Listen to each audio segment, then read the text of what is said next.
Study Section 7. The Making of the Indian Federation. Introduction. In this study section, we will turn our focus on the formation of federal system in India. We will describe the model of government adopted by India along with its main features. Learning outcomes. After you have studied this section, you should be able to 1. Describe the historical makeup of the Indian Federation. 2. Explain the social structure of the Indian federal system. 3. Outline the working of the Indian Federation. Indian Federation. India can be perceived as a land of irreconcilable differences to those who are unfamiliar with our politics.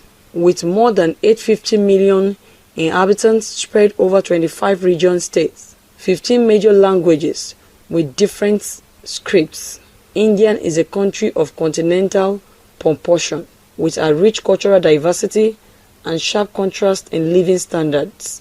India evokes weary admiration tinged with disbelief and a sense of unreality.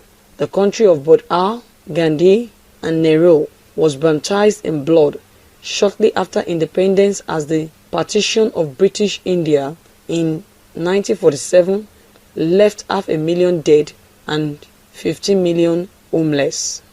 This study section formulates answers to some of these questions by drawing on Indians' social and cultural diversity, our experience of colonial rule and the resistance to it, the effort of a modernizing leadership and nation and state building since independence, our major institutions and the policy process since independence, with our political parties, movements, elections, multiple conflicts, and conflict-solving mechanism. India is a rich source of data to illustrate the main theoretical concepts of comparative politics, such as interest, articulation, aggregation, adjudication, and the interaction of politics, policy, and economic development in a third world setting.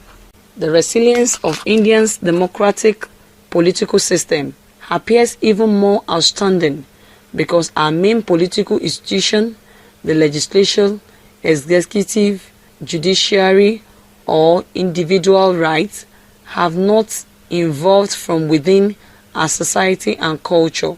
On the contrary, these are colonial transplants, yet the legitimacy of this institution is not questioned, even by our main political formations, including those that draw their inspiration from cultural nationalism or class conflicts.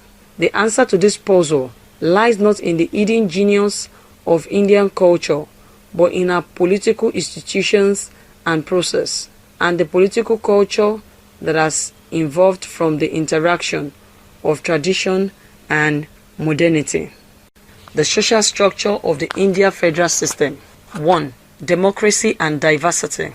The key to many of the issues arising out of India's politics are to be found in the interaction of Indian social diversity and our democratic political process.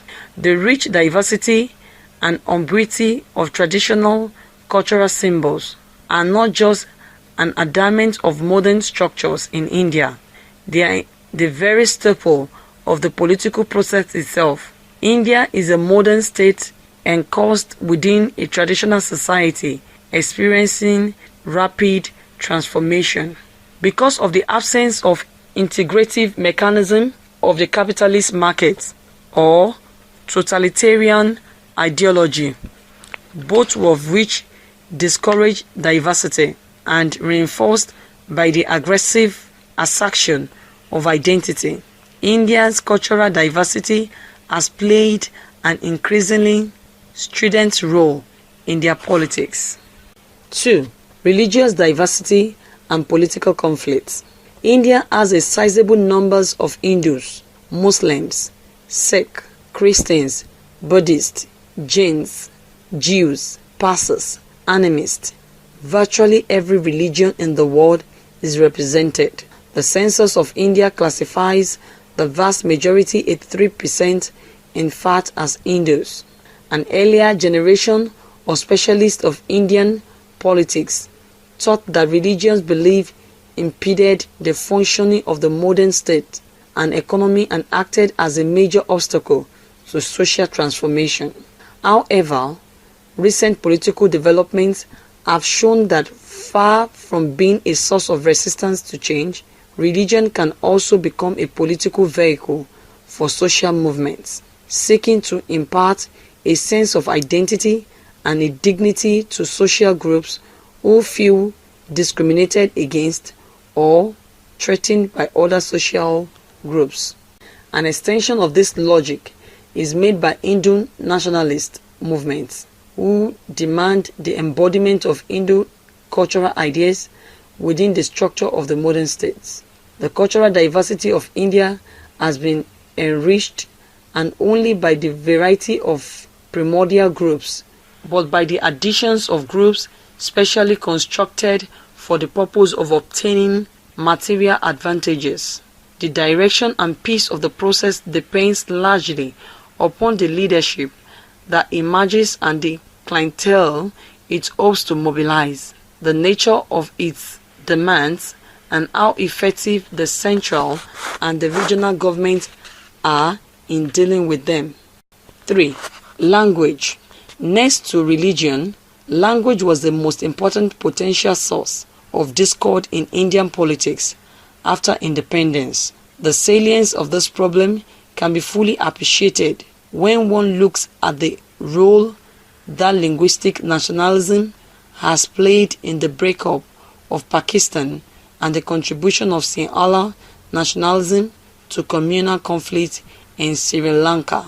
The Congress itself was organized on the basis of regional language as early as 1920s.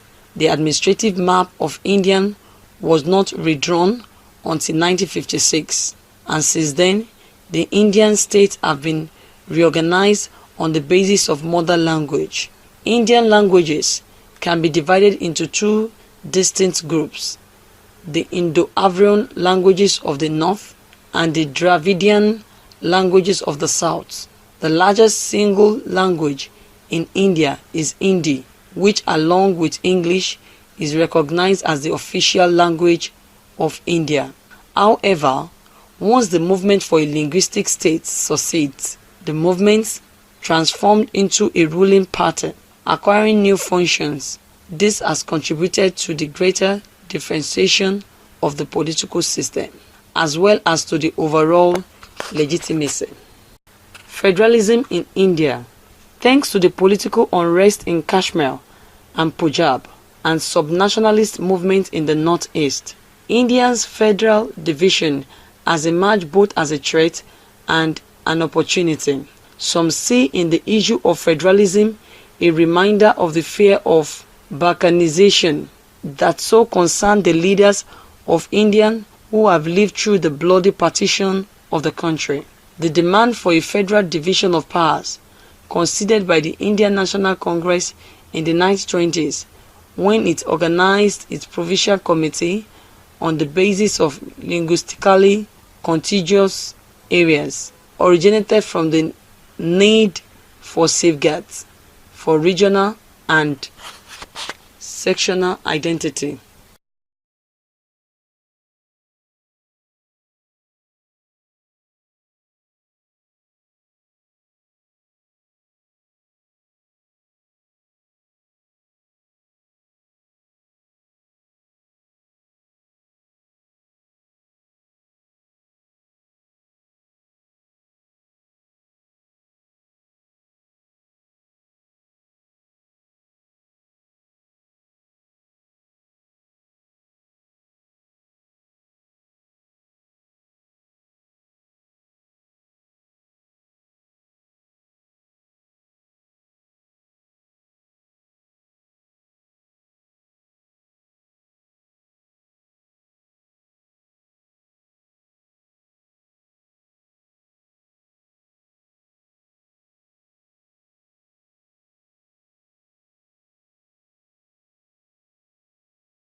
Study section summary. In this study section, we observe that India is a country with continental proportion. India has over 850 million inhabitants spread over 25 regional states, 15 major languages with different scripts. All the regions of the world are represented in India. The puzzles of Indian politics emerge out of these contradictions. India, with all its diversity, has been relatively successful in accommodating, managing, and maintaining this conflict by a process of political bargaining, accommodation, and institutional change. End of study section 7. Thanks for listening.